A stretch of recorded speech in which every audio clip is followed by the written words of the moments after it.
السلام علیکم ورحمۃ اللہ وبرکاتہ۔ محترم ناظرین، حرم مکی کے امام شیخ صالح آل طالب کے متعلق بہت ہی افسوسناک خبر آ رہی ہے کہ شیخ صالح آل طالب کو عدالت نے تمام الزامات سے بری کر کے رہا کرنے کا حکم دے دیا تھا، لیکن 2 دنوں پہلے 22 اگست 2022 بروز پیر کو اپیل کورٹ نے ماتحت عدالت کے فیصلے کو کالعدم قرار دیتے ہوئے امام حرم شیخ صالح آل طالب کو مزید 10 سال قید کی سزا سنائی ہے۔ انا للہ و انا الیہ راجعون۔ ناظرین کرام، آپ کو بتلا دیں کہ شیخ صالح آل طالب کا جرم صرف اتنا ہے کہ امام حرم نے 2018 کے اگست میں مسجد حرام کے ممبر سے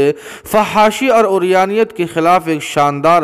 خطبہ دیا تھا، جس کی پاداش میں امام حرم شیخ صالح آل طالب کو 10 سال قید کی سزا سنائی گئی ہے۔ ناظرین کرام، آپ کو بتلا دیں کہ گزشتہ 2 دنوں سے امام حرم کو مزید 10 سال قید کی سزا دینے کی افواہیں چل رہی تھی، لیکن اب انسانی حقوق کے اداروں اور بعض عرب سوشل میڈیا صارفین نے اس کی تصدیق بھی کر دی ہے کہ امام حرم کو مزید 10 سال قید کی سزا سنائی گئی ہے۔ اللہ پاک امام حرم کے ساتھ رحم و کرم کا معاملہ فرمائے۔